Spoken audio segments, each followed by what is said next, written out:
quand ils eurent prié, la terre où ils se trouvaient se mit à trembler. Il y a un certain nombre de fondations que l'homme fort dépose dans la vie des enfants de Dieu et qu'on peut faire bouger seulement par la prière. Dis avec moi la prière. La prière est un mystère.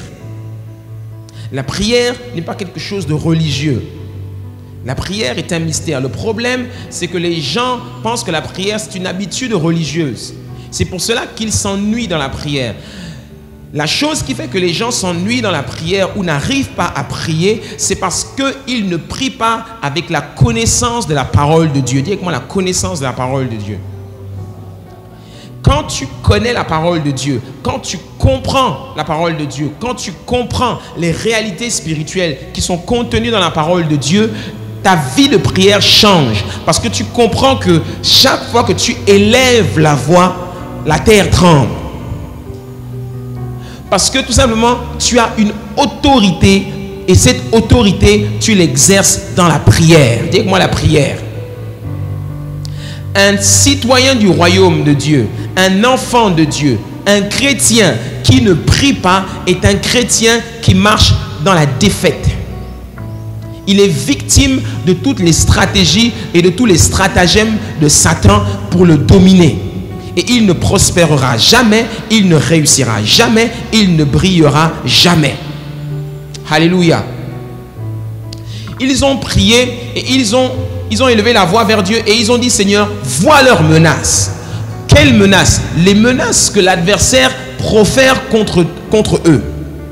Les menaces que l'adversaire profère contre toi.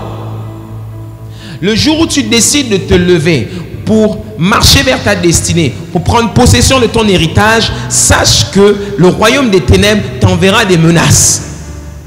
Des menaces d'intimidation, des menaces de peur, des menaces de découragement, des menaces sur tes finances, des menaces sur l'église, des menaces sur ta femme, tes enfants, des menaces sur ton travail. Tu recevras des menaces.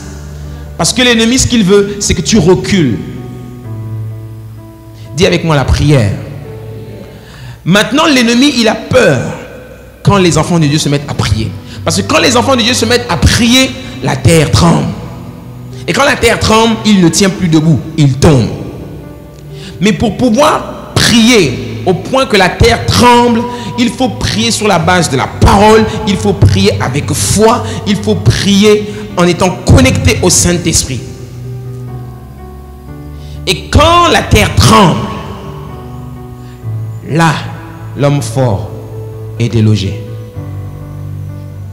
La prière est un principe incontournable dans le royaume. Dis avec moi la prière.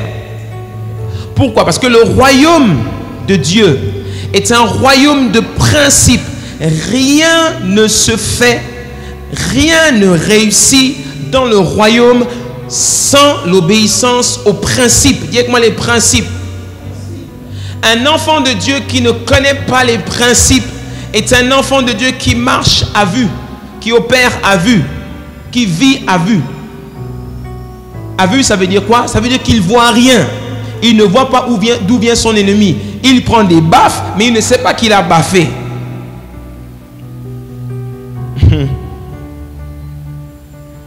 Dis à quelqu'un près de toi: j'espère qu'il ne parle pas de toi. Non, dis-le lui: j'espère qu'il ne parle pas de toi. La prière est un principe fondamental et crucial pour tous les enfants de Dieu. Rien n'est possible dans le royaume. Rien n'est possible sans la prière. Dis avec moi la prière.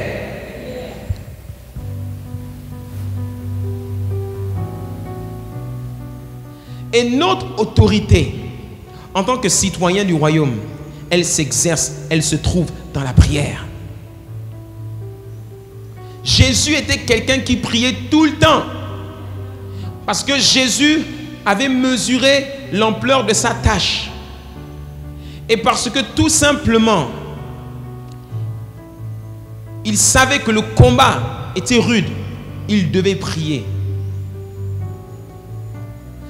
Dans le royaume, la prière est notre lien de communication avec le ciel. Tu ne peux pas communiquer avec le ciel, avec le Père, en dehors de la prière. Beaucoup se demandent pourquoi Dieu n'agit pas dans leur vie, pourquoi Dieu n'intervient pas dans leur vie. C'est parce qu'ils ne prient pas. Ne pas prier, c'est ne pas communiquer avec notre gouvernement céleste.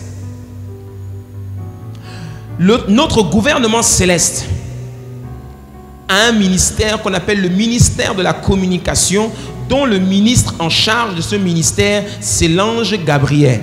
Dis avec moi l'ange Gabriel. C'est pour cela que pour toutes les grandes communications majeures de la Bible, c'est toujours l'ange Gabriel qu'on a envoyé. Parce que c'est le ministre de la communication au ciel. Quand tu iras au ciel, tu ne seras pas ministre. Le ministre, c'est celui qui est au service du peuple. Nous, au ciel, nous sommes le peuple. Nous sommes les rois et eux, ils nous servent. La différence avec le monde, c'est que eux, c'est de vrais ministres qui servent vraiment.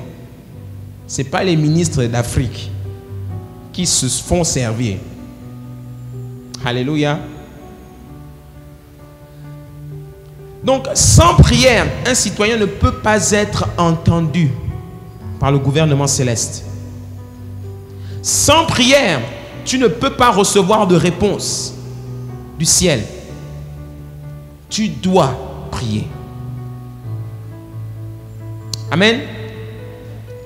Donc c'est extrêmement important de comprendre que ton seul moyen de te connecter au ciel, ton seul moyen de te connecter à Dieu, de recevoir de Dieu, d'entendre la voix de Dieu, c'est de prier. Chaque fois que tu joues avec ta vie de prière, tu mets ta vie en danger. Parce qu'un enfant de Dieu qui ne prie pas est quelqu'un qui est en danger. Parce que tout simplement, il n'a pas une oreille développée à entendre la voix du Saint-Esprit. Il va vivre les mêmes luttes qu'un païen. Mais quelqu'un qui prie est quelqu'un qui a une autorité. Quelqu'un qui sait exercer son autorité dans la prière. Quelqu'un qui sait déclarer. Quelqu'un qui sait décréter. Quelqu'un qui sait exercer son autorité. Quelqu'un qui sait commander. Dis avec moi la prière. Ce n'est pas un poltron. C'est un roi. Et un roi, il déclare, il décrète. Et quand il déclare, il décrète, il ne le fait pas en mangeant un sandwich devant la Ligue des Champions. Il le fait dans la prière. Dites-moi la prière.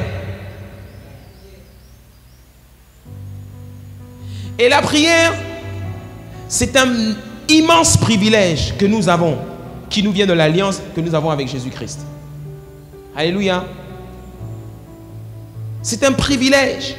Pourquoi? Parce que tout simplement, en tant qu'enfant de Dieu, chaque fois que nous prions, la Bible dit que nous avons l'assurance que nous sommes entendus et exaucés. Amen. Donc, chaque fois que tu pries, le ciel t'entend. Regarde ce qui est écrit dans Matthieu 7, 8. Il est écrit, quiconque demande, reçoit. Quiconque demande, reçoit. Celui qui cherche, trouve. Et l'on ouvre à celui qui frappe. C'est Jésus qui parle. Il dit, quiconque dans le royaume demande, il reçoit. Parce que tout simplement, je vous ai montré dans les semaines précédentes que nous avons des droits. Et notre autorité, c'est l'exercice de nos droits qui sont contenus dans la constitution du royaume. Le pouvoir d'un citoyen du royaume, ce sont les droits qu'il a dans la constitution. Voilà pourquoi Dieu dit, Ésaïe chapitre 1 au verset 18, viens et plaidons. En d'autres mots, viens et fais connaître tes droits. Et nous avons le droit de prier, de nous tenir debout et de dire, Seigneur, ouvre les écluses des cieux. Et que ta gloire arrive. Ésaïe chapitre 60 dit, lève-toi car ta lumière arrive. Lève-toi et rayonne. Ce n'est pas une demande, c'est un ordre à l'impératif. Lève-toi et rayonne.